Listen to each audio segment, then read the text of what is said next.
है तो इसके सारे पार्शियल डेरिवेटिव्स एग्जिस्ट करते हैं। लेकिन कन्वर्स आप लोगों ने देखा ट्रू नहीं है। हम लोगों ने एक फंक्शन लिया था x y upon under root x square plus y square, तो ये वो फंक्शन था जिसके पार्शियल डेरिवेटिव्स तो दोनों मिल रहे थे, d1f और d2f दोनों मिल रहे थे, लेकिन आपका जो फंक्शन था वो 0 0 पे डिफरेंशिएबल नहीं था। याद आया कुछ? ये एग्जांपल हम लोगों ने किया था x square plus y square when your x y are non zero elements, और फिर जीरो लिया था जब आपके ये दोनों जीरो हैं, है ना। तो ये वो फंक्शन था जिसके d1f एट 0 0 और d2f एट 0 0 ये दोनों एग्जिस्ट कर रहे थे, but f dash 0 0 does not exist. आपने देखा कि फंक्शन जो है वो डिफरेंशिएबल नहीं था ये पॉइंट पे। तो अब क्वेश्चन होता है कि कब हमारा फंक्शन डिफरेंशिएबल होगा, अगर पार्शियल डेरिवेटिव्स दोनों मिल रहे हो। देखिए ये रिजल्ट आपको आंसर करेगा यहाँ पे, if f is function with two components f1 f2 defined from s to r, b is a function, ये आपको पता है ओपन सबसेट है कहाँ का, Rn का। This is an open subset of Rn।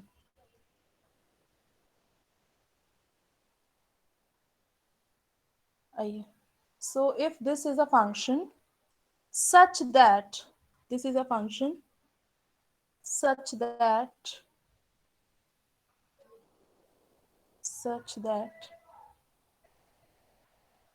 d1 f d2f exist in a neighbourhood of, देखिए एनबीएचडी का मतलब क्या है, नेबरहुड। आप लोग पूरा लिखिएगा, y bar in s in a neighbourhood, मतलब ये जो d1 d2 है वो y बार पे भी एग्जिस्ट कर रहा है और उसके नेबरहुड के पॉइंट्स पे भी एग्जिस्ट कर रहा है। Exist in neighbourhood of y bar in s। I am sorry, आप लोग यहाँ पे एक काम कर लीजिए,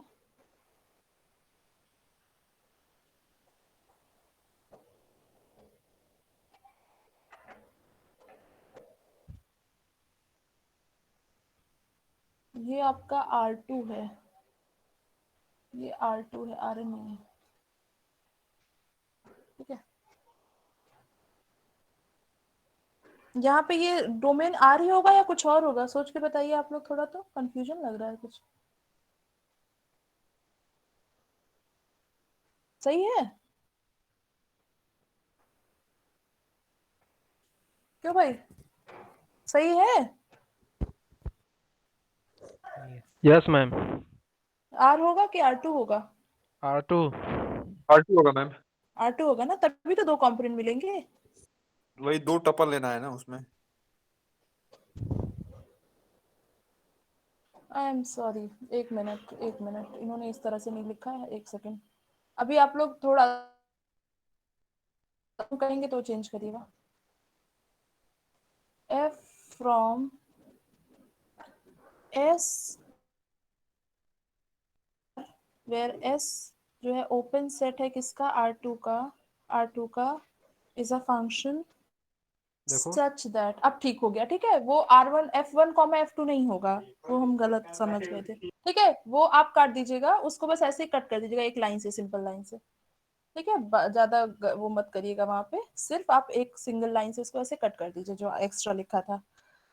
चलिए, ये आपने लिया आर में, क्योंकि आप आर पे ले रहे तो कंपोनेंट नहीं मिलेंगे कोई भी F1 F2 टाइप के, तो इसीलिए हमें डाउट हो गया। आइए, तो ये फंक्शन है such that this exist in a neighbourhood of y बार। बात समझ में आई आप लोग को? क्या करना है, हमने f बराबर F1 F2 लिखा था ना, तो उसको आप एक ऐसे सिंगल लाइन से कट कर दीजिए बस, और कुछ नहीं करना, बाकी सब सही है।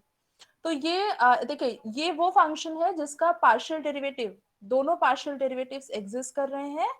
कितने पार्शियल डेरिवेटिव, क्योंकि एस आपका R2 का ओपन सेट है, पार्शियल डेरिवेटिव्स मिलने की पॉसिबिलिटी है दो, है ना, दो दो मिलेंगे क्योंकि Yes, यहाँ ma'am. के एलिमेंट्स कैसे होंगे, दो टपल होंगे, तो आपके दो पार्शियल डेरिवेटिव्स मिलेंगे d1f और d2f। In this neighborhood of y bar in S, and both d1f and d2 के जो पार्शियल डेरिवेटिव मिल रहे हैं, these are continuous, जो पार्शियल डेरिवेटिव्स हैं these are continuous at y bar, then तो क्या हो जाएगा, f is differentiable at y bar। लिख लीजिए तो फिर समझाते हैं।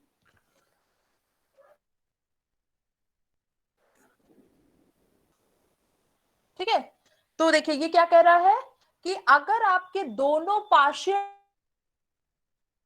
एग्जिस्ट करें, ये वो फंक्शन है जिसके दोनों पार्शियल डेरिवेटिव एग्जिस्ट कर रहे हैं, और साथ ही साथ दोनों पार्शियल डेरिवेटिव्स जो आए ये उस पॉइंट पे कंटिन्यूअस हो जिस पे हमें डिफरेंशिएबिलिटी चाहिए। तो यहाँ पे आप लोग चेक करिएगा कि जो पार्शियल डेरिवेटिव्स आए थे वो 0 0 पे कंटिन्यूअस थे।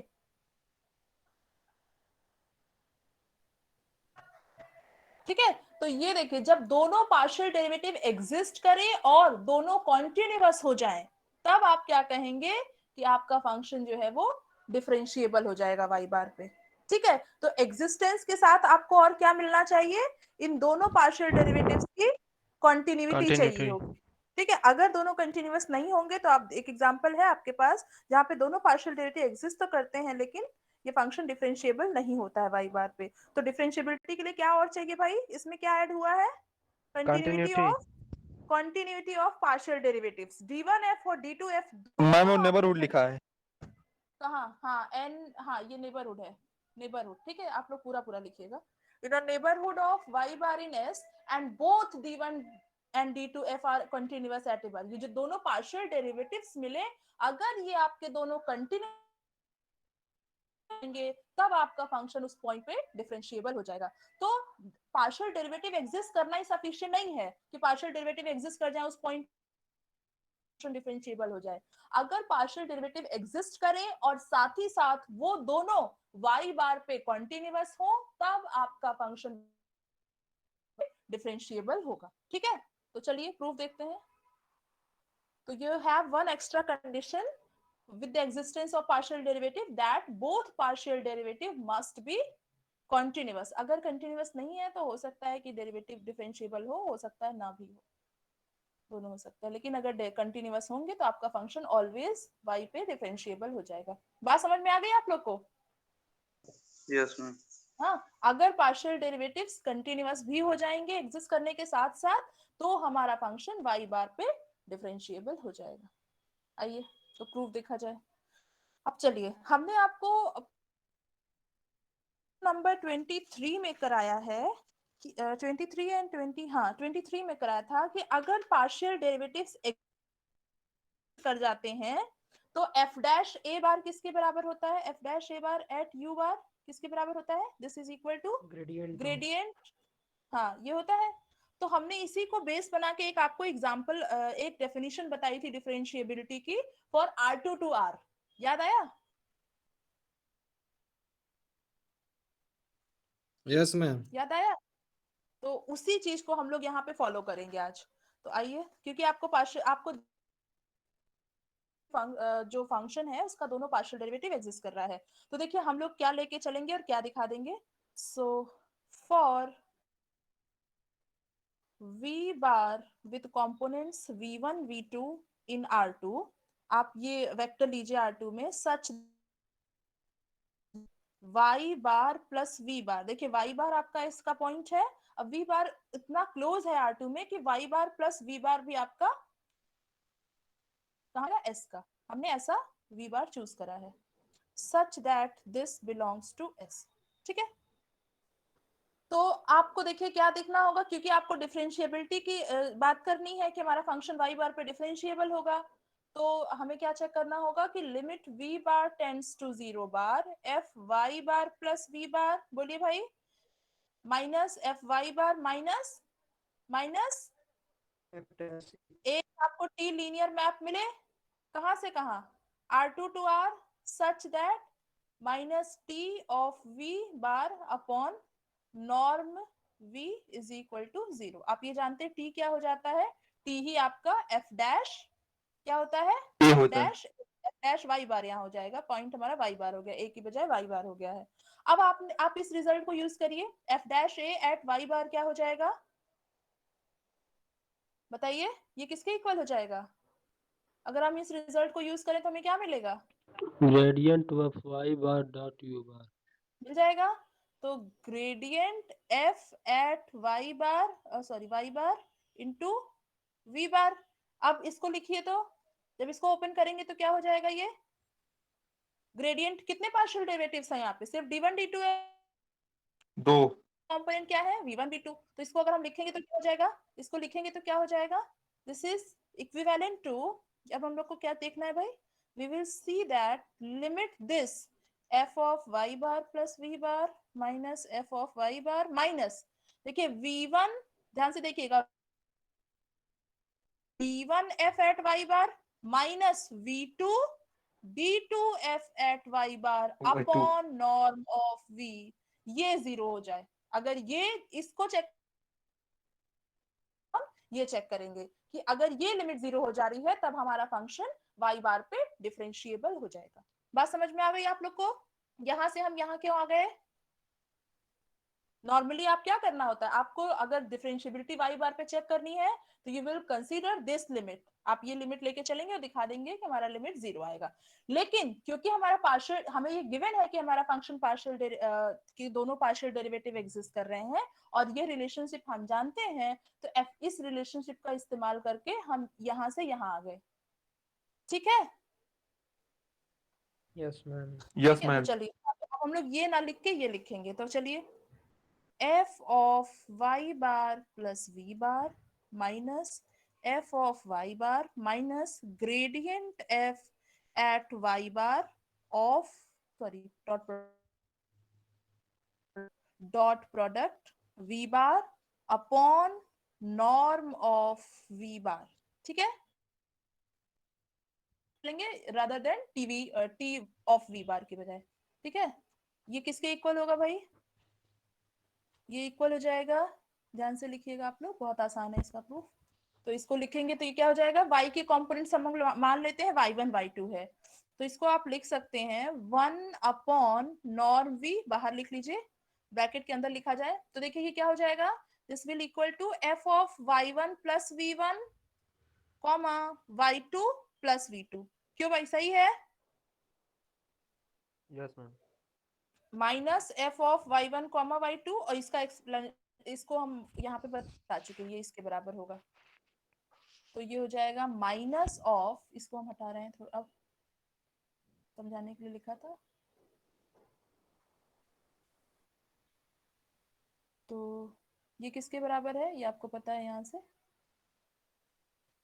तो ये इसके बराबर हो जाएगा ये चीज। तो ये आप लिखेंगे v1 d1 f of y1 comma y2 minus v2 d2 f of y1 comma y2। Clear है भाई? कुछ नहीं किया, बस आपने y1 और v1 की y बार और v बार की वैल्यू रख दी। ठीक है, चले आगे। अब हमें क्या करना है देखिए, अब आप क्या करिए, you can write it as 1 upon norm v bar f of y1 plus v1 comma y2 plus v2 minus, अब ध्यान से देखिएगा हम क्या कर रहे हैं, हम ऐड कर रहे हैं y1 और y2 प्लस v2 को और सब्ट्रैक्ट कर रहे हैं इस टर्म को। तो अगर आप किसी एक टर्म को ऐड और सब्ट्रैक्ट करेंगे तो इक्वलिटी पे कोई फर्क तो पड़ने वाला नहीं है। तो हमने क्या किया, f of y1 comma y2 plus v2 add subtract किया और ऐड किया, देखिए ऐड और सब्ट्रैक्ट किया, बाकी सारी चीजें वही हैं।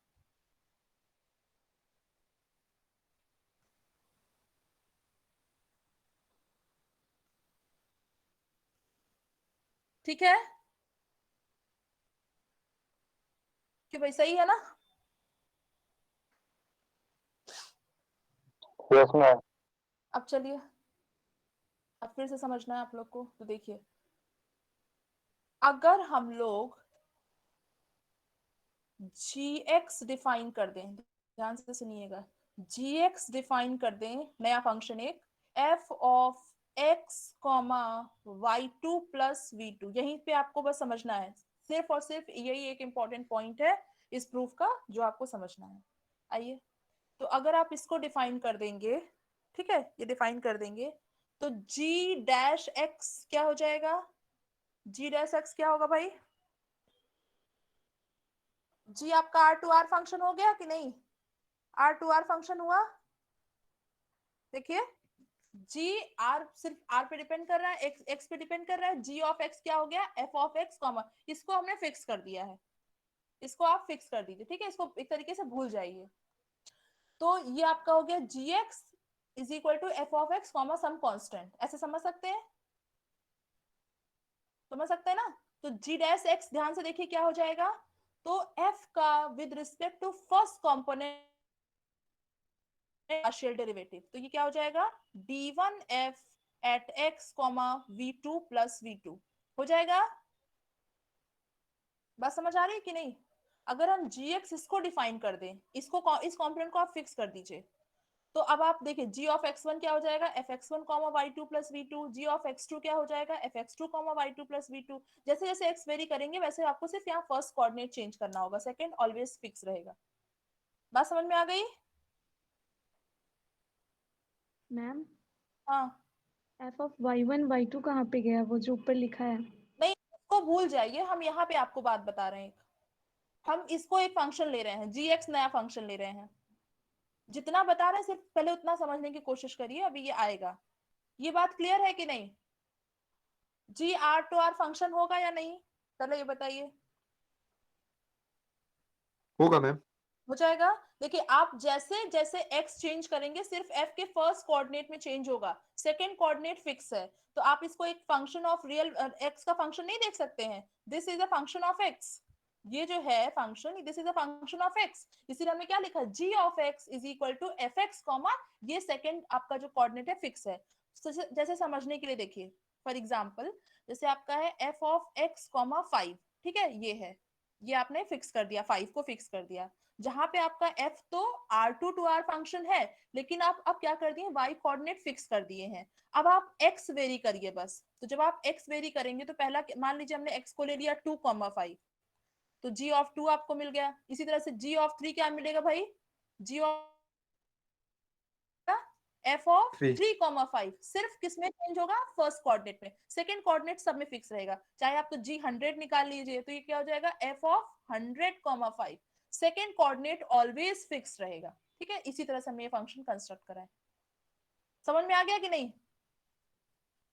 Yes ma'am. बोलिए, जब आप इसको डिफरेंशिएट करेंगे तो सिर्फ f के फर्स्ट कोऑर्डिनेट के रिस्पेक्ट में तो डिफरेंशिएशन होगा, सेकंड तो फिक्स है, तो यानी कि क्या हो गया, ये d1f ऑफ दिस है ना,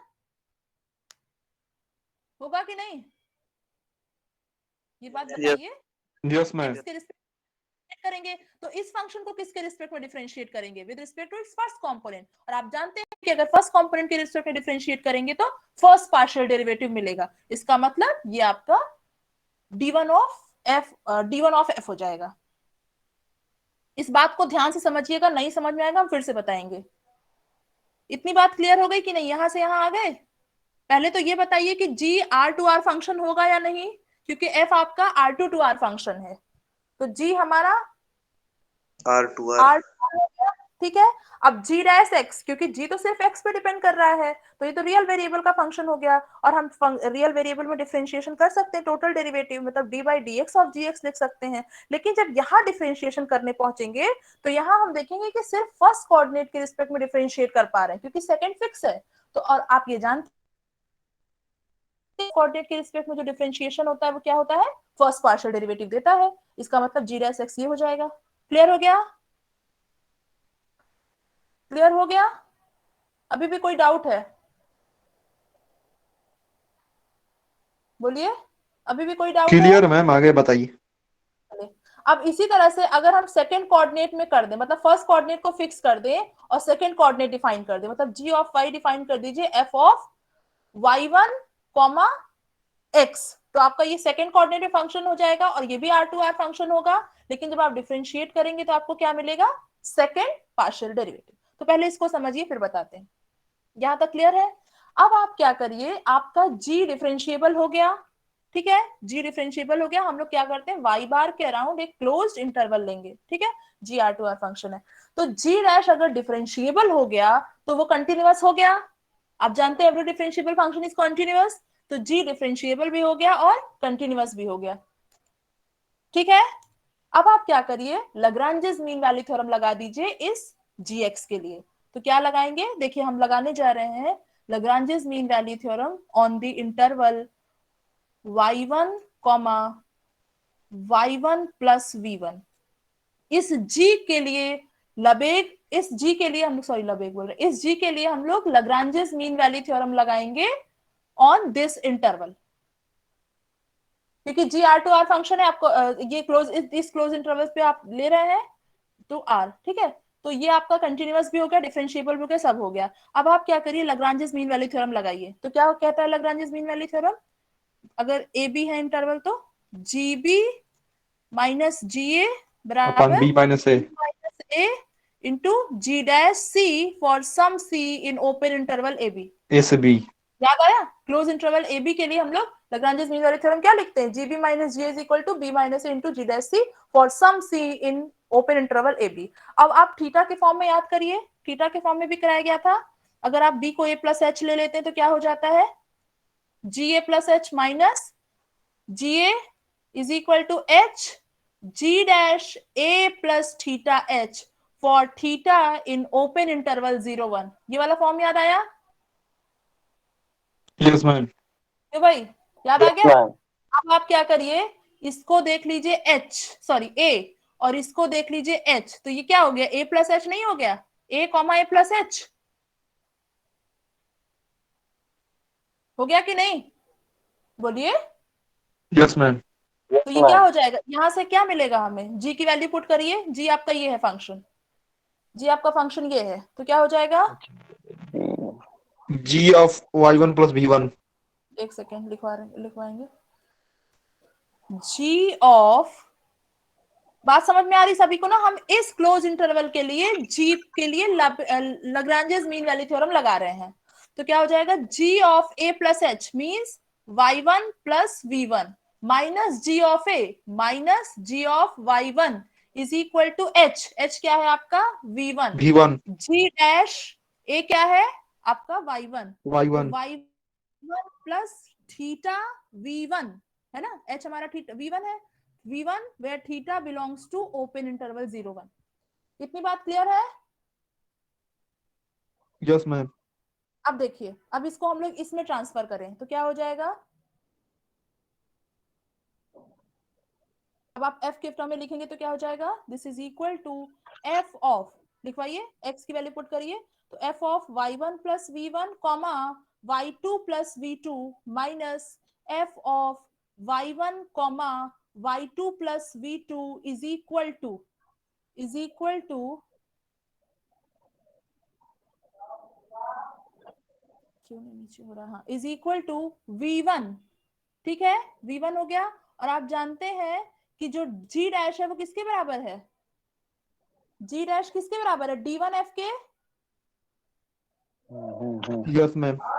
देखिए g डैश किसके बराबर है, d1f के, तो ये क्या हो जाएगा हमारा d1f, फर्स्ट कंपोनेंट आपका ये होगा y1 plus theta v1 comma y2 plus v2 where theta belongs to open interval 0-1। बात समझ में आ गई? एक्सप्रेशंस बड़े भयंकर है लेकिन ध्यान से समझेंगे तो सब समझ में आ जाएगा। क्यों भाई, सभी को क्लियर हो गया कि नहीं, यहां से यहां कैसे पहुंच गए, बोलिए। मैम y2 के बाद क्या लिखी है, दिखाई नहीं दे रहा वो। y2, ये y2 देखिए, y2 comma v2, g of x क्या है fx comma y2 plus v2, तो आपके फर्स्ट कोऑर्डिनेट में सिर्फ चेंज होगा ना, सेकंड तो वही रहेगा सब जगह। देखिए y2 plus v2, y2 plus v2, ये भी y2 प्लस v2 है ना। Okay ma'am. ठीक है, लिखना नहीं है अभी, सिर्फ समझना है, रफ के लिए आप कहीं पे पेंसिल से लिख सकते हैं। चलिए, तो यहाँ पे हम क्या लिखेंगे, दिस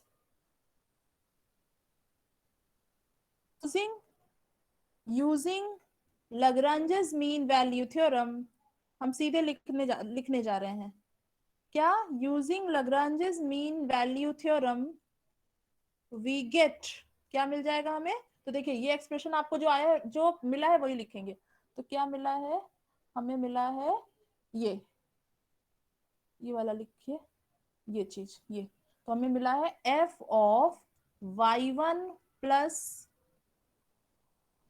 v1, ये छूट गया है, y1 plus v1 comma y2 plus v2 minus f of y1 comma y2 plus v2 is equal to what, this is equal to v1, ये d1 है, d1 f y1 plus theta ना लिख के t लिख दे रहे हैं, t1 t2 use करेंगे तो t1 लिख दे रहे हैं, t1 v1 comma y2 plus v2 t1 belongs to open interval 0 1। इतनी बात आप लोग को समझ में आ गई?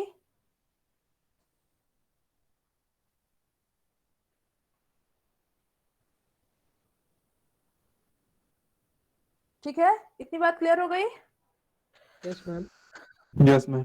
तो देखिए आप ये इस चीज को इतना लिख सकते हैं। अब जैसे आपने फर्स्ट कोऑर्डिनेट में चेंज किया वैसे ही आप नया h बना सकते हैं। क्या हम क्या बना सकते हैं, तो आपको क्लू यहां से मिलेगा, देखिए यहां से, इसमें देखिए, इसमें आपका फर्स्ट कोऑर्डिनेट चेंज हो रहा है, सेकंड फिक्स है, तो इसके लिए हम लोगों ने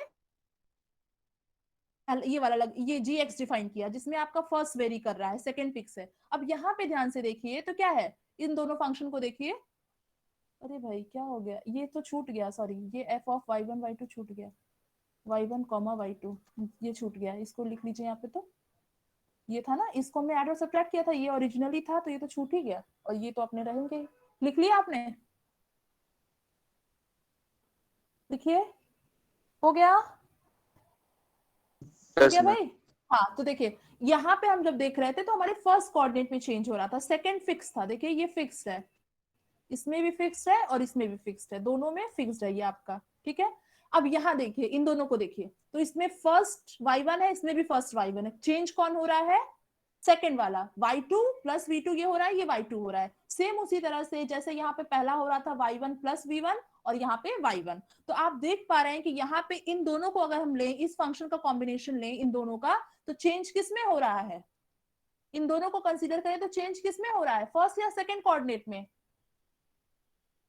बोलिए। ये सेकंड है, यहाँ पे ये सेकंड है, फर्स्ट y1 है, y1 है, तो कौन बदल रहा सेकंड है, फिक्स्ड है मैम, फर्स्ट Second- वेरी हो रहा है। नहीं, फर्स्ट फिक्स है, y1 दोनों में है। यहाँ पे देखिए सेकंड फिक्स होने का मतलब ये दोनों बराबर होना चाहिए था ना, तो दोनों कहाँ बराबर है, सेकंड वाला y2 प्लस v2 है यहाँ पे और y2 यहाँ पे है, सेकंड वाला वेरी कर रहा आप है। समझ में आया?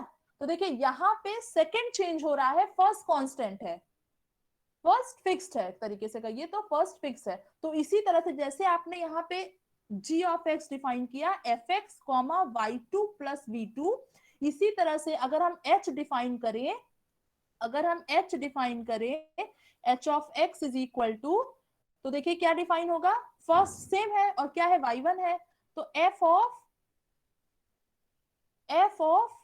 y1 कॉमा x कहाँ ले लें, ऑन कौन सा क्लोज इंटरवल ले लें, क्लोज इंटरवल ले लीजिए, कौन सा, y2 comma v2, close interval ले लीजिए y2 comma y2 plus v2, ठीक है। तो अब आप h इसको ले लीजिए, फिर से सारा प्रोसीजर आपको पता है कि h, तो बताइए h डैश x क्या हो जाएगा आपका, h डैश x क्या होगा, तो f को किस कोऑर्डिनेट के रिस्पेक्ट में डिफरेंशिएट करेंगे अब आप,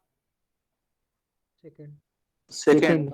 चाहे तो सेकंड लाने के लिए आप यहाँ पे y लिख दीजिए तो आपको ज्यादा अच्छे समझ में आएगा, क्योंकि यहाँ पे चेंज सेकंड में है, तो आप इसको y1 इसको y कर दीजिए, तो ये h डैश y जो हो जाएगा, तो आप इसको किसके रिस्पेक्ट में डिफरेंशिएट करेंगे, सेकंड कोऑर्डिनेट में, इसका मतलब h डैश y क्या हो जाएगा, d2 of f y1 comma y, second coordinate के रिस्पेक्ट में डिफरेंशिएट होगा। तो इसका मतलब, और ये आपको पता है कि d2f एग्जिस्ट कर रहा है, this implies that h is differentiable, इसका यही तो मतलब हुआ ना कि h आपका डिफरेंशिएबल है, क्योंकि h तो सिंगल फंक्शन पे डिपेंड कर रहा है, सिर्फ y पे। तो h डैश y मिलने का मतलब h आपका डिफरेंशिएबल है। इतनी बात सबको समझ में आ गई? Yes ma'am. अब आप क्या करेंगे, h डिफरेंशिएबल है तो h कॉन्टिन्यूअस भी हो गया। अब आप लगाएंगे Lagrange's mean value theorem on this closed interval for this hy। तो क्या मिलेगा, जल्दी से लिखवा दीजिए तो हम लोग ऊपर चले। क्या मिलेगा आपको? h of y2 plus v2, ये a है ये b है, तो h of b minus H A, तो h of y2 plus v2 minus h of y2 बराबर डिफरेंस कितना होगा, v2 V2 d2, हम h सॉरी पहले h डैश लिखते हैं, v2 h dash y2 plus t2 v2, h आपका v2 है, ये आपका h है। तो अगर आप इसको लिखेंगे तो h के अब इसमें लिख दीजिए, तो यही हम लिखने चल रहे हैं ऊपर f के उसमें कॉन्टेक्स्ट में। तो क्या हो जाएगा, एंड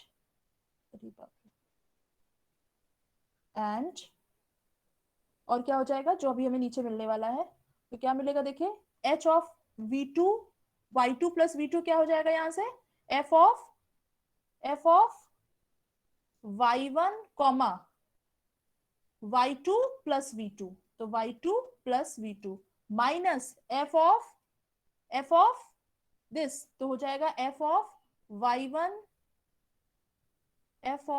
y1 कॉमा y2। क्यों भाई, देख पा रहे हैं ना, समझ पा रहे हैं ना, आप लोग को यहाँ पे चेंज करना है, y1 तो फिक्स रहेगा सब जगह, y1 रहेगा, बस a b की वैल्यू यहाँ पे रखनी है, तो b minus a, this is equal to क्या हो जाएगा, v2 d2 f of y1 तो फिक्स रहेगा, तो y1 में तो कोई चेंज करना नहीं है। सेकंड क्या हो जाएगा, तो this will be a plus a आपका क्या है, y2 है, तो y2 plus t2 v2 for t2 in open interval 0 1। बात समझ में आई?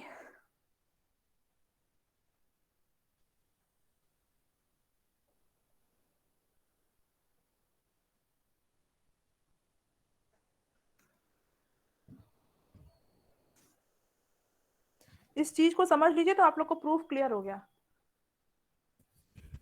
क्यों भाई, बात समझ में आ गई? बहुत नहीं, कॉम्प्लिकेटेड कंस्ट्रक्शन है मैम कुछ ये। नहीं है कॉम्प्लिकेटेड, कुछ नहीं है, हमने इतना प्रूफ ओपन करके कराया ना, इसलिए कॉम्प्लिकेटेड लग रहा है। अभी जहां किताब में या कोई भी ऐसे सीधे लिखा देगा तो आप लोग काम हो जाएगा, क्लास पार्ट 3 तो पास ही कर जाएंगे। हम समझा के करा रहे हैं तो आप लोग को कॉम्प्लिकेटेड लग रहा है। इतना अच्छे से देखिए बताया आपको, हाँ ना, देखिए आप कितना अच्छे से हमने बताया इसको, कॉम्प्लिकेशन आपको समझ, कॉम्प्लिकेशन तो होना ही नहीं चाहिए। देखिए यहाँ पे आपने क्या किया है, हमको यहाँ से आइडिया लग रहा है, हमको यहाँ से आइडिया लग रहा है कि हमारा जो ये सेकंड कोऑर्डिनेट है, इन दोनों, अगर हम इन दोनों टर्म्स को देखें, इन दोनों टर्म्स को देखें तो इनसे ये दिख रहा है कि y2 प्लस v2 और y2 प्लस v2 ये दोनों यहाँ पे क्या है, फिक्स्ड है। तो चेंज कौन सा कर रहा है, फर्स्ट कोऑर्डिनेट कर रहा है, ठीक है। आपका कोऑर्डिनेट में जो चेंज हो रहा है वो फर्स्ट में चेंज हो रहा है।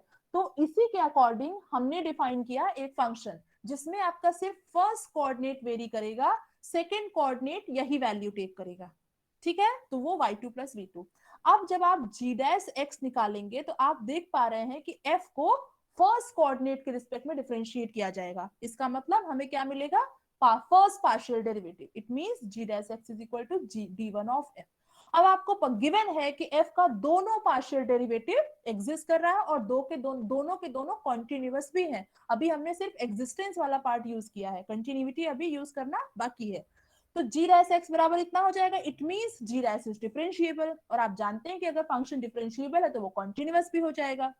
तो इसका मतलब इस g के लिए लाग्रांजेस मीन वैल्यू थ्योरम एप्लीकेबल होगी। आप इस इंटरवल पे लगा दीजिए, आप इंटरवल लीजिए y1 comma y1 plus v1, ठीक है। आपने कौन सा इंटरवल लिया, y1 comma y1 plus v1। अब कुछ नहीं करना है, इसके लिए आप लाग्रांजेस मीन वाले थ्योरम लगाएंगे तो आपको मिल जाएगा g of y1 plus v1 minus Lagrange's mean वाली थ्योरम ये होती है, ये दोनों है, दोनों इक्विवेलेंट फॉर्म है, ये भी है और ये भी, हम लोग ये वाला यूज कर रहे हैं। तो आपको मिल जाएगा g of b minus g of a is equal to v1 g dash y1 plus theta v1 where theta belongs to 0 1। तो हम लोगों ने यहाँ पे थीटा को t1 t2 से डिनोट किया है, ठीक है। इसी तरह से जब आप सेकेंड कोऑर्डिनेट में फर्स्ट कोऑर्डिनेट को फिक्स करके सेकेंड कोऑर्डिनेट फंक्शन बनाएंगे तो सेम आर्गुमेंट से आपको ये मिल जाएगा, ठीक है।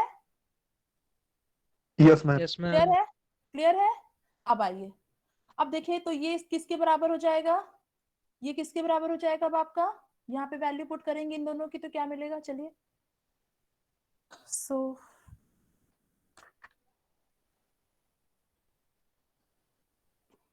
एक चीज और लिख लीजिए, also since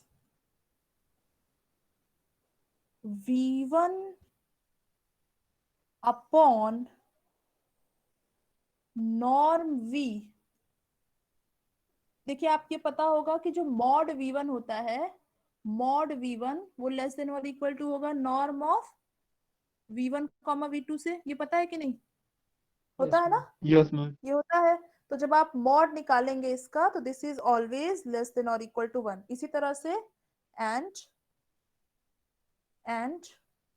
mod v2 upon norm of v, this mod is always less than or equal to 1. So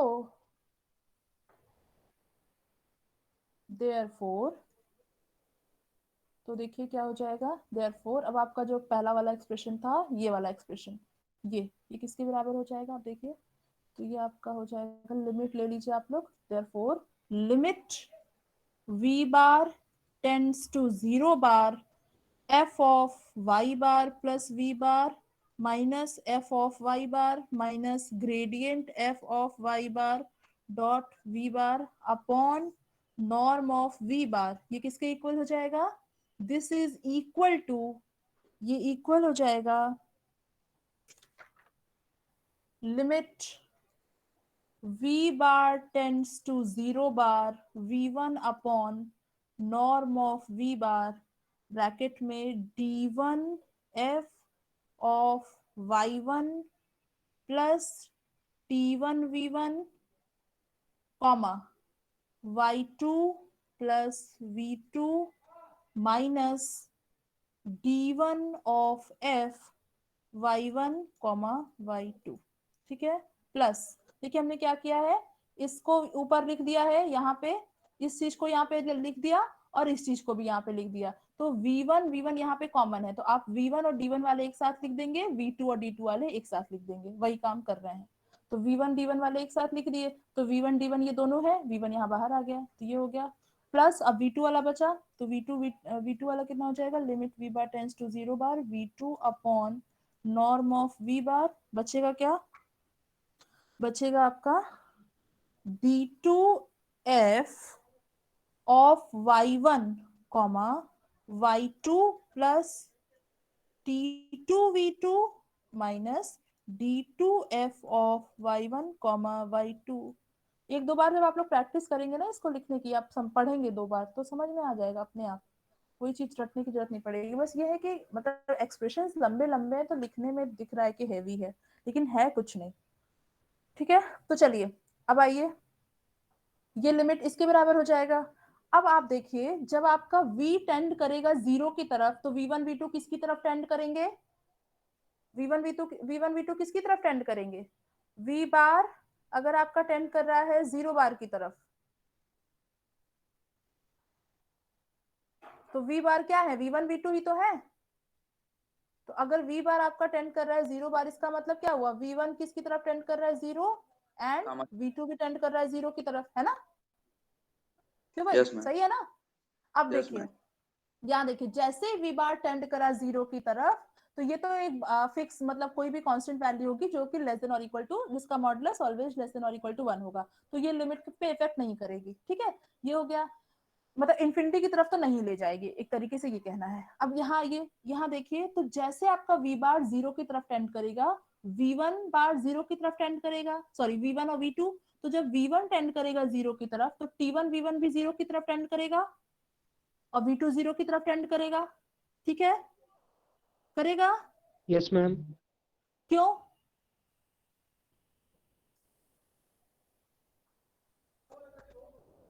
देखिए हम लिख रहे हैं, आप लोग इसका एक्सप्लेनेशन बताइएगा। Limit v tends to 0 bar d of f y1 plus t1 v1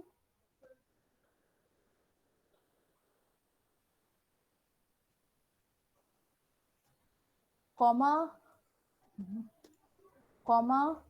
y2 plus v2 बराबर d1 f of y1 comma y2।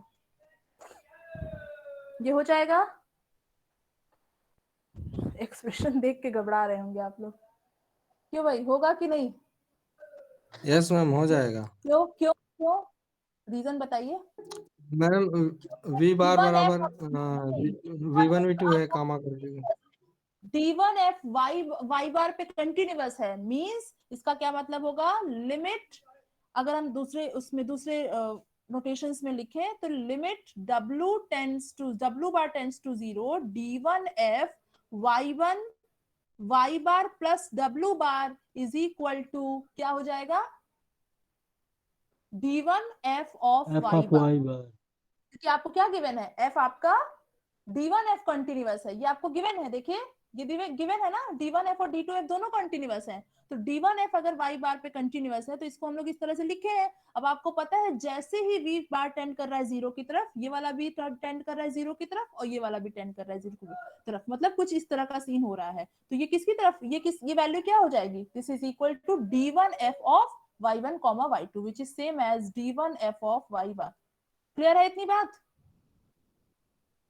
yes ma'am Yes, क्यों? ma'am. क्योंकि D1 तो ये हो जाएगा दिस इज इक्वल टू ये आपका हो जाएगा लिमिट नहीं तो दिस इज इक्वल टू, अब ये देखिए ये जब आपका D1 F हो गया और ये D1 F ऑलरेडी है तो ये 0 नहीं हो जाएगा? अब ये टर्म 0 हो जाएगा। देखिए ये आपका टर्म 0 नहीं हो जाएगा। ये आपका किसकी तरफ टेंड किया? As v bar tends to 0 bar D1 F of y1 y2, तो यहाँ पे minus of D1 F y1 y2 है तो ये 0 हो गया। इसी तरह से bye similar argument D2 F y1 y2 पे कंटिन्यूअस है, तो जैसे ही आपका v बार टेंड करेगा 0 की तरफ, ये v2 टेंड करेगा 0 की तरफ, तो D2 F of y1 y2 plus T2 v2 हो जाएगा D2 F y1 y2। 0 0 हो गया। क्लियर हुआ? Since D1F and D2F are continuous at y bar, so इसका मतलब क्या हो जाएगा? So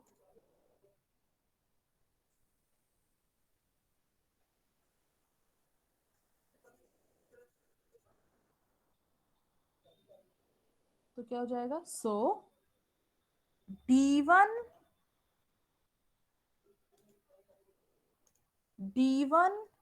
F y1 plus T1 v1 comma y2 plus v2 tends to D1 F y1 comma y2 and D2 F y1 comma y2 plus T2 v2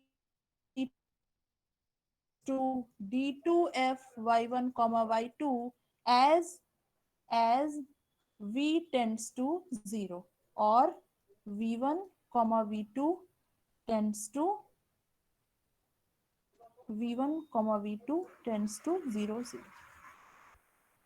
that is v1 tends to 0 and v2 tends to 0। बात समझ में आ गई कि नहीं? एक बार में तो नहीं समझ में आएगी, बात सही है, लेकिन आप लोग पेशेंस रखिए तो सब समझ में आएगा। एक बार फिर से बता देते हैं, इसको लिख लीजिए तब।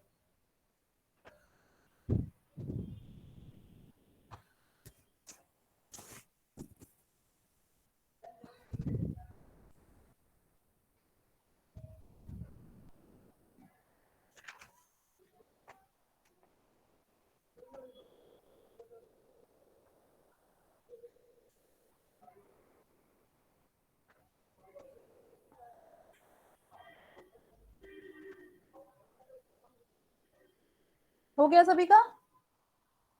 yes ma'am देखिए हमें क्या दिखाना था, फिर से समझते हैं। हम लोग एक बार फिर से समझते हैं, क्विक रिव्यू बस। तो क्या करना है, आपको दिखाना है कि अगर पार्शियल डेरिवेटिव्स किसी भी फंक्शन के एक पॉइंट पे दोनों एग्जिस्ट कर रहे हैं, इनफैक्ट उस पॉइंट के नेबरहुड में दोनों एग्जिस्ट कर रहे हैं और दो के दोनों कंटिन्यूअस है, तो हमारा फंक्शन डिफरेंशिएबल हो जाएगा। तो आपको पता है कि अगर पार्शियल डेरिवेटिव्स एग्जिस्ट करते हैं तो जो डेरिवेटिव होता है किसी भी पॉइंट पे वो gradient of F into that vector के डॉट प्रोडक्ट के बराबर होता है। तो हम लोग टी ना लेकर के ये लेके चलेंगे। अब इस एक्सप्रेशन को दिखाएंगे कि limit v bar tends to 0 bar this is equal to 0। हमारा बस मेन मोटिव क्या है, limit v bar tends to 0 bar इसको 0 दिखाना, ठीक है। तो हम लोग इसको लेके चल रहे थे, इस एक्सप्रेशन को लेके चल रहे थे। तो ये एक्सप्रेशन जब आप ओपन करेंगे, क्योंकि y का कॉम्पोनेंट है y1 y2 और v का कॉम्पोनेंट है v1 v2, तो ये है आपको। तो इसको जब आप सॉल्व करके यहाँ सॉल्व करेंगे तो कहाँ तक पहुंचेंगे, नीचे पहुंचेंगे, यहाँ तक हम पहुंच गए, ये लिख लिया। अब हमने क्या किया, y1 y2 प्लस v2 वाला टर्म ऐड और सब्ट्रैक्ट कर दिया, ठीक है।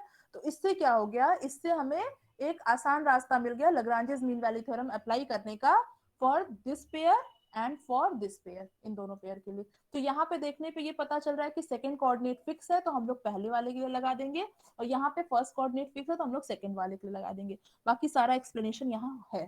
तो लाग्रांजेस मीन वैल्यू थ्योरम से आपको क्या मिल जाएगा, this is equal to v1 d1 of this और this is equal to v2 d2 of this. अब आप क्या करेंगे, जैसे ही आप वहां पे वैल्यू रखेंगे so you will get this v1 comma ये, हाँ, v1 upon norm v into इतना plus v2 upon norm v into इतना। अब आप जानते हैं कि ये एक मतलब कोई भी वैल्यू कांस्टेंट होगी जिसकी लिमिट फाइनाइट होगी, ठीक है। तो ये दोनों की लिमिट फाइनाइट हो गई। अब यहाँ देखते हैं, क्योंकि आपको गिवन है कि d1f और d2f दोनों y बार पे, मतलब y1 y2 पे d1f y1 y2 पे, इसी तरह से d2f y1 y2 पे कंटिन्यूअस गिवन है। तो जब कंटिन्यूअस गिवन है और लिमिट v बार टेंड कर रहा है 0 की तरफ, तो ये एक्सप्रेशन किसकी तरफ टेंड करेगा, दिस विल टेंड टू, ये टेंड करेगा d1f ऑफ y1 y2 की तरफ। इसी तरह से ये टेंड करेगा d2f ऑफ y1 y2 की तरफ। अब यहाँ पे d1f y1 y2 ऑलरेडी है, ये प्लस है ये माइनस है, ये 0 हो जाएगा। इसी तरह से ये भी आपका d2f y1 y2 है, ये है, तो दोनों कैंसिल होकर 0 हो जाएंगे। क्लियर हो गया प्रूफ? Yes ma'am. तो यहां से आपने क्या देखा कि जब पार्शियल डेरिवेटिव्स दोनों एग्जिस्ट कर रहे हैं और दोनों के दोनों कंटिन्यूअस होंगे, तब आपका फंक्शन डिफरेंशिएबल होगा। तो अब क्वेश्चन आता है कि क्या दोनों फंक्शन की कंटिन्यूटी जरूरी है, मतलब दोनों पार्शियल डेरिवेटिव की कंटिन्यूटी जरूरी है? क्या ऐसा नहीं हो सकता कि एक पार्शियल डेरिवेटिव एग्जिस्ट, दोनों एग्जिस्ट करे और कोई एक कंटिन्यूअस हो तो भी आपका फंक्शन डिफरेंशिएबल हो जाए? तो ये आपका नेक्स्ट रिजल्ट में प्रूव्ड है। प्रोपोजिशन नंबर 26 कहता है कि यदि आपका फंक्शन ऐसा है कि जिसके दोनों पार्शियल डेरिवेटिव एग्जिस्ट कर रहे हैं और कोई एक कंटिन्यूअस हो जाए, तो हम लोग मान लेंगे कि फर्स्ट पार्शियल डेरिवेटिव कंटिन्यूअस है, तो भी आपका फंक्शन डिफरेंशिएबल हो जाएगा। तो आइए, suppose that S is an open subset of R2. Y bar is a point of S and f from S to R is a function. ये आप मान के चलिए, ठीक है, you assume this.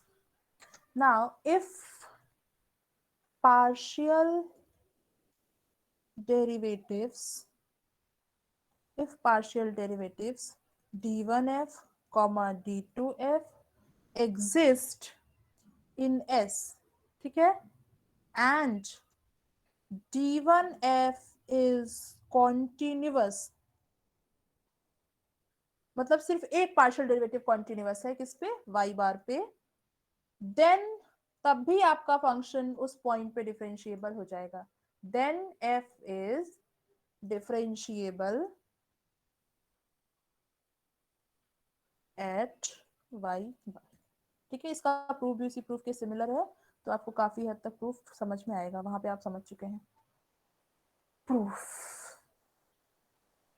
तो क्या करते हैं, फॉर अ नॉन जीरो, बात समझ में आई? यहाँ पे हमने क्या करा है, दोनों की कंटिन्यूटी ना मान करके सिर्फ एक की कंटिन्यूटी अज्यूम करी है। वहां पे हम लोगों ने D1F और D2F दोनों को माना था कि ये दो के दोनों कंटिन्यूअस है y बार पे, लेकिन यहाँ पे आपने क्या माना है, यहाँ पे आपने सिर्फ माना है कि D1F कंटिन्यूअस है, D2F कंटिन्यूअस हो भी सकता है और नहीं भी हो सकता है।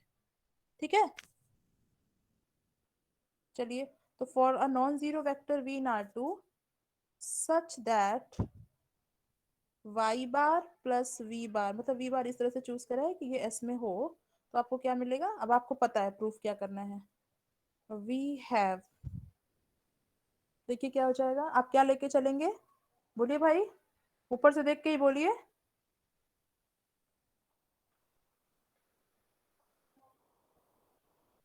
ऊपर से देख के बोलिए, हम लोग क्या लेके चलेंगे, जो ऊपर लिया था वही सेम लेके चलेंगे।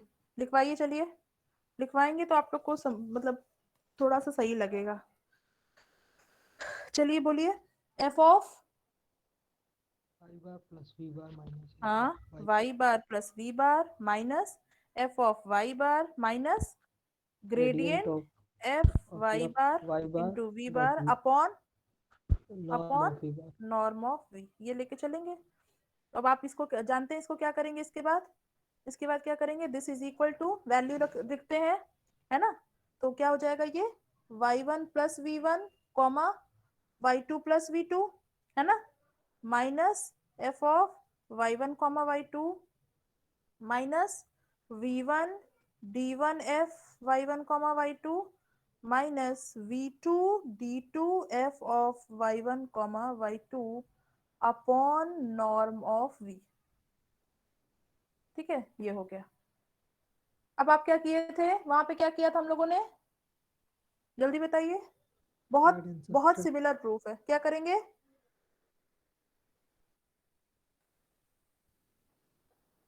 याद करिए कहाँ पे चेंज होना चाहिए, फर्स्ट कोऑर्डिनेट पे चेंज होना चाहिए, तो यहाँ पे क्या लेके चलेंगे, और सेकंड फिक्स होना चाहिए, तो सेकंड तो भाई वही रहने वाला है, सेकंड आपका वही रहेगा।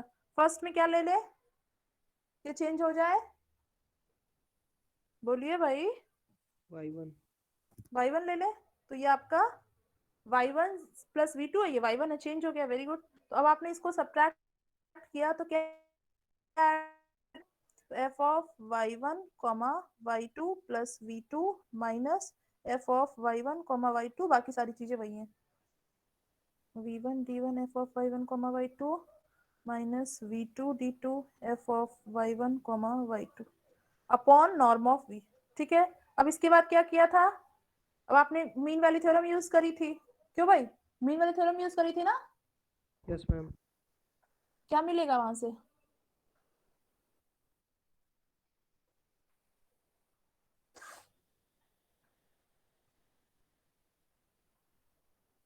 बोलिए,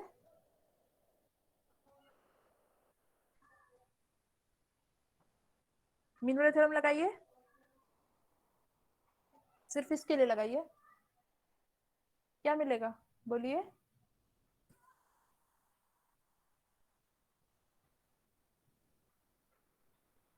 फर्स्ट कोऑर्डिनेट में चेंज हो रहा है ना, तो फर्स्ट कोऑर्डिनेट में, सॉरी ये v1 है, तो फर्स्ट कोऑर्डिनेट में चेंज हो रहा है तो क्या मिलेगा आपको, इन दोनों का डिफरेंस कितना है, y1 प्लस v1, और y1 का डिफरेंस कितना है v1, v1 और कौन सा डेरिवेटिव आएगा, क्योंकि फर्स्ट में चेंज हो रहा है तो कौन सा डेरिवेटिव D1 आएगा, पार्शियल डेरिवेटिव आएगा, पहला वाला, है ना,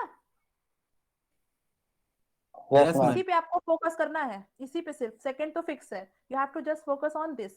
तो आपका क्या हो जाएगा, इन दोनों का डिफरेंस v1 है तो ये h होता है, और क्योंकि आपको फर्स्ट के रिस्पेक्ट में डिफरेंशिएट करना है तो you will get first coordinate के रिस्पेक्ट में डिफरेंशिएट करना है, so you will get first partial derivative, therefore here we have d1f।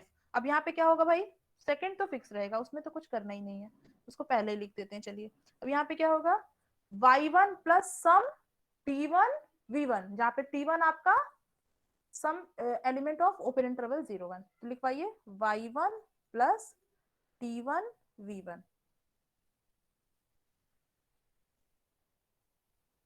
y1 plus t1 v1 comma y2 plus v2, ये v1 वाले को भी यहाँ ले आ लीजिए, minus v1 d1 f of y1 comma y2 upon norm v। इसको एक साथ कर लीजिए, बाकी बच्चे को एक साथ कर लीजिए। तो कौन कौन बचे हैं, एक ये और एक ये, plus f of y1 comma y2 plus v2 minus f of y1 comma y2 minus, आप लोग भी सोच रहे होंगे कि मैम कहाँ लाके फंसा रही हैं, है ना?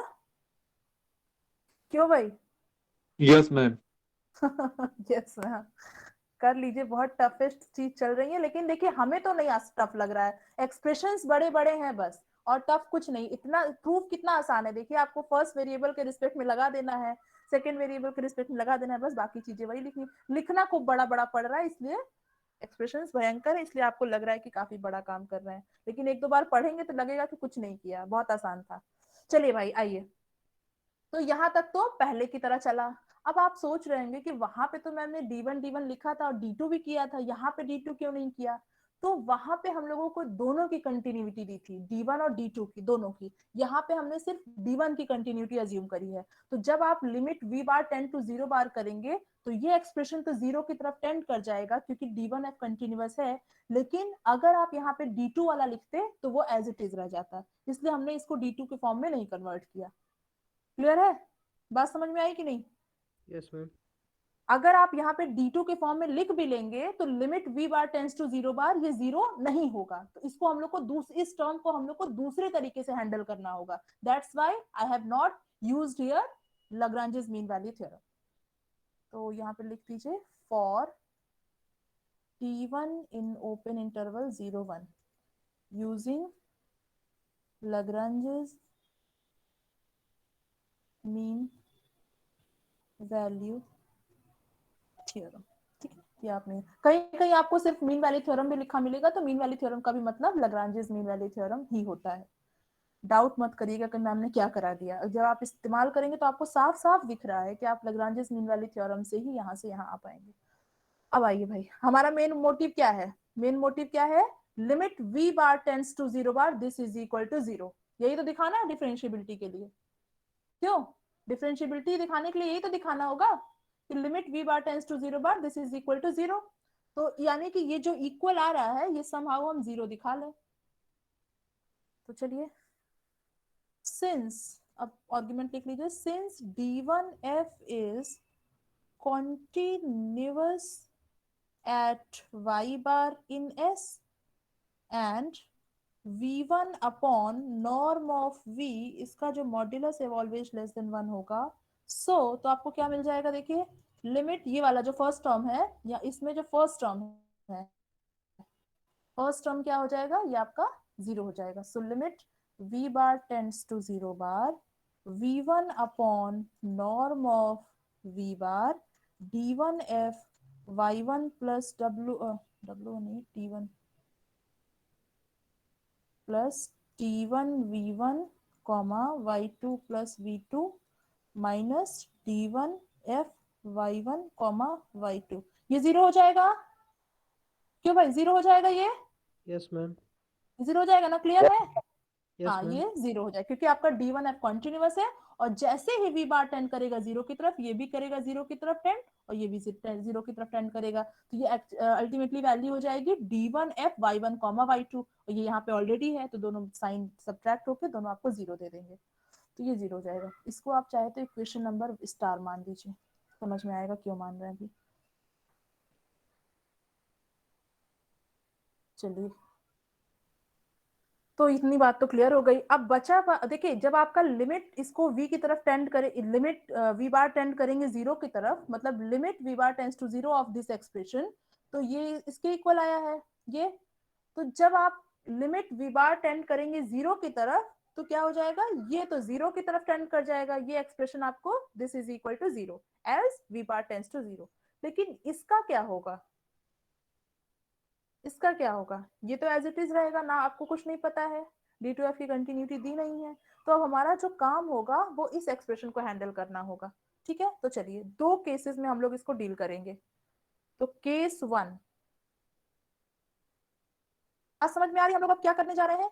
हमें गिवन था कि D1F कंटिन्यूअस है, तो एक्सप्रेशन स्टार में जो हमारा इक्वेशन स्टार है उसमें जो फर्स्ट टर्म है वो तो की तरफ टेंड कर जाएगा as v bar tends to 0, लेकिन सेकेंड टर्म कुछ नहीं करेगा, second term as it is रहेगा। तो इसकी तरफ देखते हैं ये क्या हमें मतलब ये कैसे हम इसको हैंडल करेंगे। तो उसको हम लोग दो केसेस में हैंडल करेंगे। केस 1, अगर हमारा v2 0 हो जाए, v2 0 हो जाए, तो भाई v2 अगर 0 हुआ तो क्या हो जाएगा, देख के बताइए इस एक्सप्रेशन को। v2 अगर आपका 0 हुआ तो ये 0 हो गया, यहाँ पे 0 आ गया, तो ये क्या हो गया, f of y1 comma y2 minus f of y1 comma y2 minus 0 into this, तो ये एक्सप्रेशन 0 हो गया, Yes, ma'am. हो गया। Yes, ma'am. अभी को आशीष को समझ में आया है।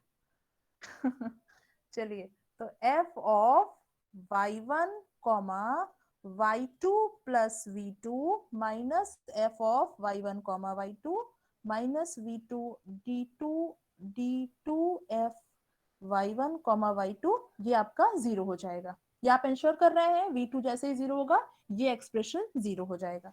और जैसे ये एक्सप्रेशन 0 हो जाएगा, from equation star we get, तो क्या मिल जाएगा हमें, देखिए इक्वेशन स्टार से आपको क्या मिलेगा, limit f of x, ma'am वो V2 लिखा है ना, कहाँ पे, ये हाँ v2 f ये of है y1 I2। ऊपर वाला, हाँ हाँ, f of y1 comma y2 plus v2। तो देखिए we get f of y bar plus v bar minus f of y bar minus gradient f y bar dot product v bar upon norm of v bar. अब बताइए ये 0 हो जाएगा कि नहीं, अगर v2 0 है तो यस मैम। Yes, ma'am. 0 हो यस मैम जाएगा, होगा। क्योंकि पहला वाला तो आपने देख लिया कि पहला वाला तो कंटिन्यूटी की वजह से 0 हो जा रहा है, जैसे v बार टेंड करेगा 0 की तरफ ये तो 0 हो जाएगा। अब जब आपका v2 0 है तो स्टार में जो सेकेंड टर्म है वो भी 0 हो गया, दोनों 0 हो गए, तो 0 0 0 प्लस 0 0, तो इस केस में आपका ये लिमिट 0 हो गया। तो v2 अगर 0 है तो this implies f is differentiable. अगर v2 0 है तो आपको मिल गया कि हमारा f जो है वो y बार पे डिफरेंशिएबल है। इतनी बात क्लियर है आप लोग को? Yes, ma'am. Yes ma'am. चलिए अब दूसरा केस कौन सा लेंगे, जब v2 नॉन जीरो हो। पहला केस हमको नहीं, जो इक्वेशन स्टार है उसमें जो फर्स्ट टर्म है वो नहीं ट्रबल कर रहा है, क्योंकि आपको कंटिन्यूटी दे रखी है d1f की, सिर्फ सेकेंड टर्म हम लोग को डील करना है। तो हमने एक केस कंसीडर किया जिसमें v2 0 था। अब दूसरा केस लेके चलते हैं जिसमें v2 नॉन जीरो है। तो जब v2 नॉन जीरो है तो सेकेंड टर्म को देखिए, क्या हम लोग इस तरह से लिख सकते हैं, limit v bar tends to 0 bar v2 upon norm of v bar f of y1 comma y2 plus v2 minus f of y1 comma y2 upon v2 minus d2 f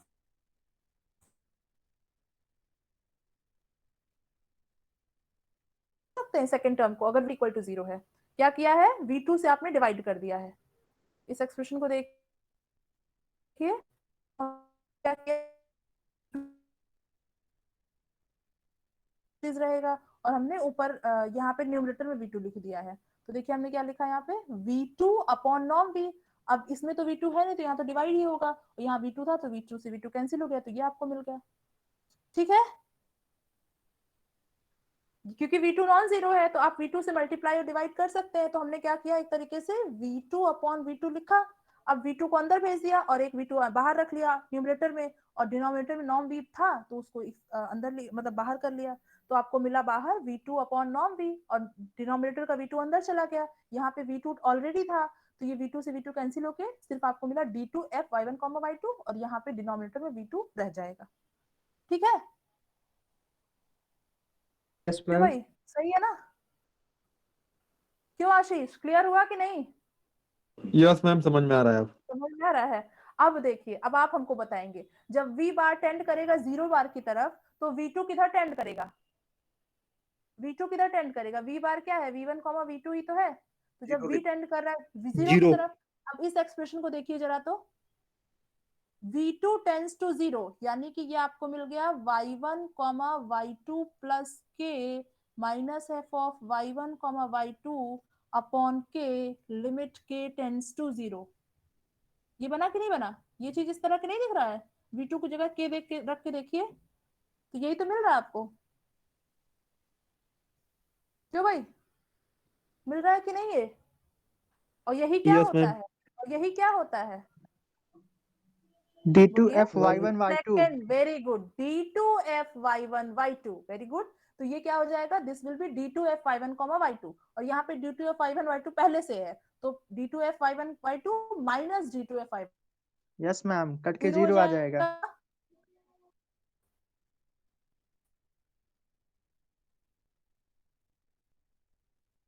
term second term को arrange करेंगे तो you will get this is equal to 0।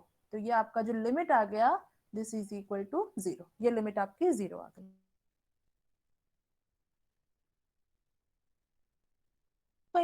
v2 not equal to 0 के लिए हम लोग इसको इस तरह से लिख सकते हैं, और जैसे v टेंड करेगा 0 की तरफ, ये लिमिट 0 हो गई। तो अब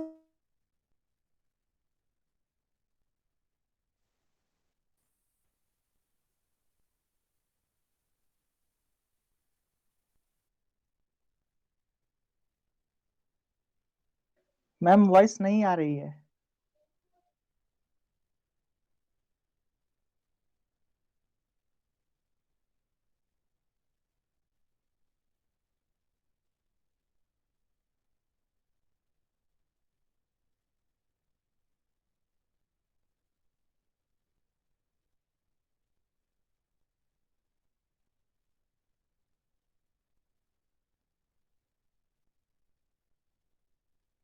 मैम आपकी आवाज नहीं आ रही है।